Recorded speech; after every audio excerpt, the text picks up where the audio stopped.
반갑습니다. 책 읽어주는 홍 목사입니다.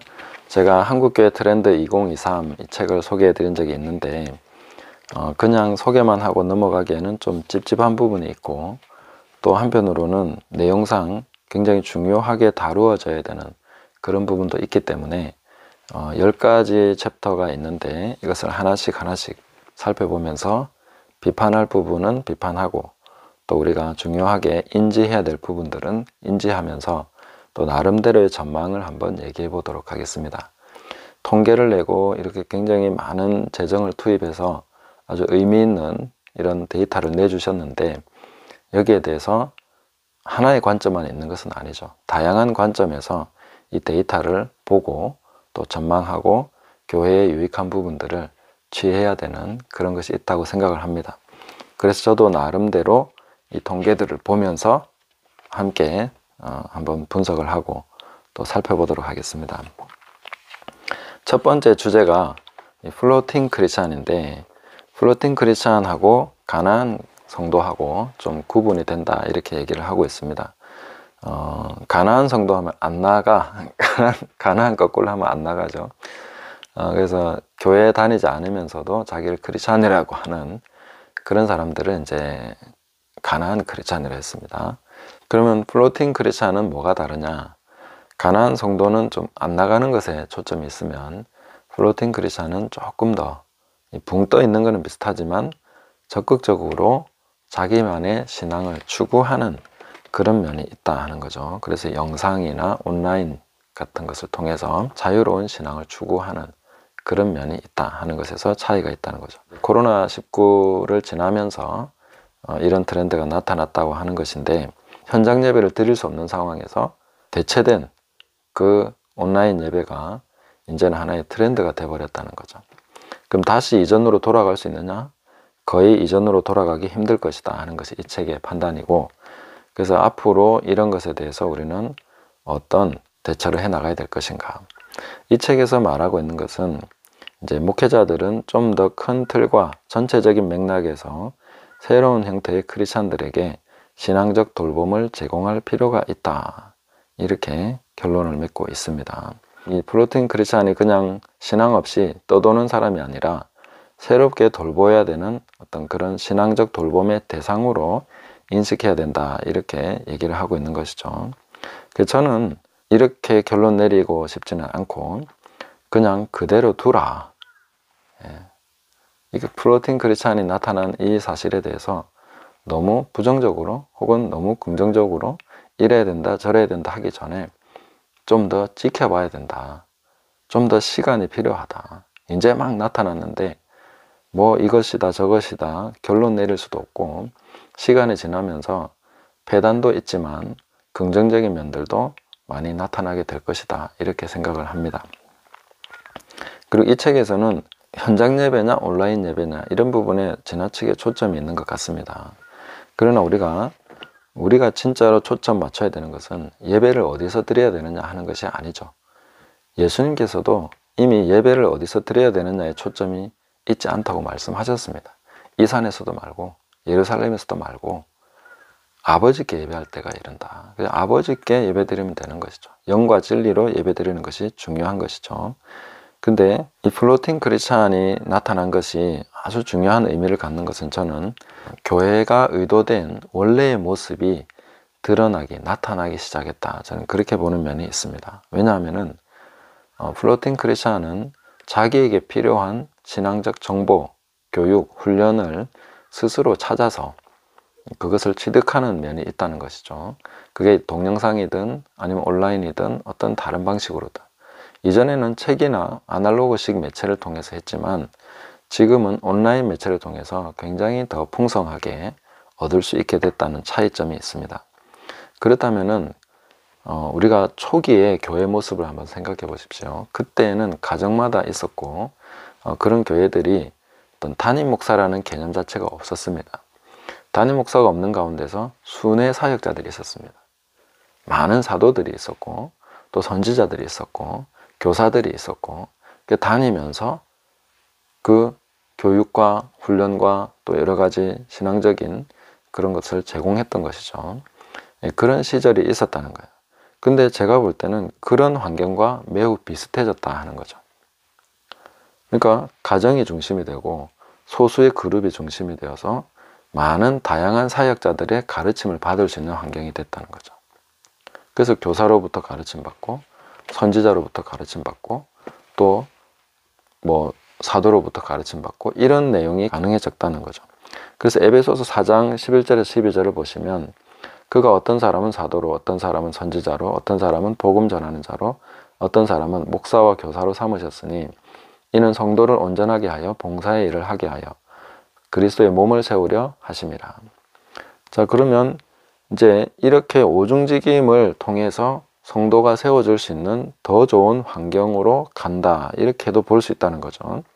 또 이런 면만 있다는 것은 아니지만 긍정적인 면에 초점을 맞춰볼 때 그렇다는 것입니다. 그러면 현장 예배냐 온라인이냐 이런 것에 자꾸 초점을 맞출 것이 아니라 성경의 초점이 무엇입니까? 성도를 온전하게 하여 봉사의 일을 하게 하고 그리스도의 몸을 세우는 것이 성경의 초점입니다. 그러니까 현장이냐 아니냐가 중요한 게 아니라는 거죠. 성도가 온전해지느냐, 봉사의 일을 하느냐, 그리고 그리스도의 몸이 세워지느냐, 이게 중요하다는 거죠. 자, 그래서 하라고 해도 할 것이고 하지 말라고 해도 할 사람은 할 겁니다. 이런 일이 나타났는데 그러면 우리가 성도가 온전하게 지는 것에 초점을 맞춰 가야 된다는 것이죠. 그리고 봉사의 일을 하도록 오히려 격려를 해줘야 되는 것이죠. 그래서 저는 담임 목사님들이 이것을 하기는 상당히 쉽지 않을 거라고 생각을 합니다. 담임 목사는 자기 교회 성도가 있어야 되고 자기 교회로 사람이 출석을 해야 되는 것이죠. 그러나 출석에 목맬 필요는 없다. 오히려 온전해지고 있느냐가 중요하고 이 흐름이 저는 조금 더 시간이 지나면 어떻게 나타난다고 보느냐 하면 뭔가 비슷한 성향 혹은 특수한 목적 이런 것을 따라서 사람들이 그룹이 생기게 될 것이라고 봅니다.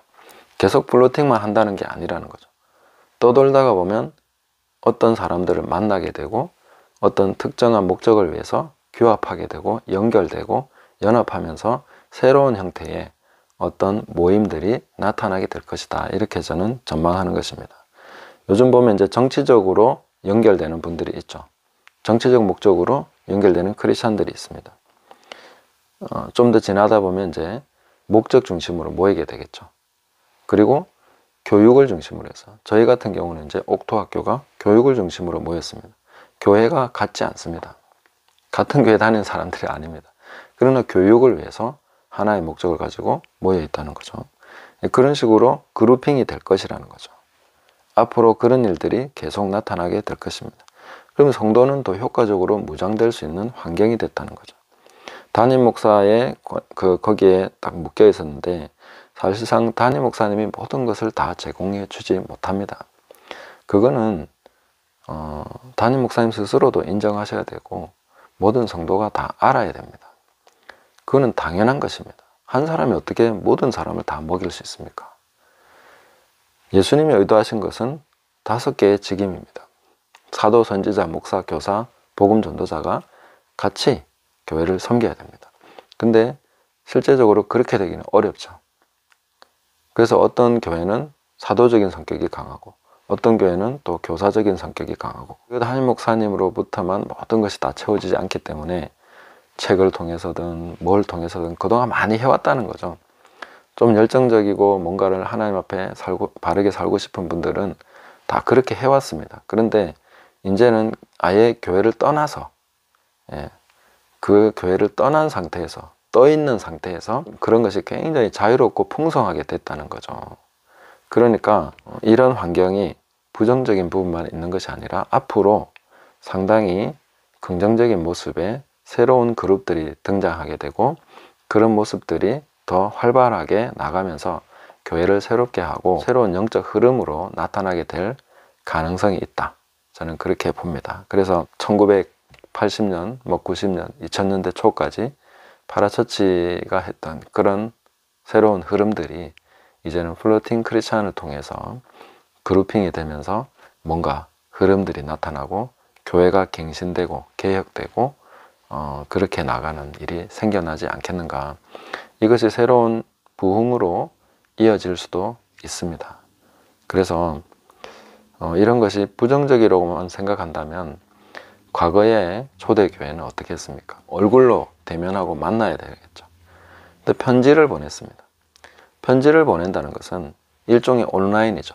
대리인을 통해서 내가 적어서 멀리 있는 사람에게 직접 만나지 못하는데 그 편지를 읽고 영적인 도움을 받았습니다. 그거하고 온라인하고 뭐가 다르겠습니까?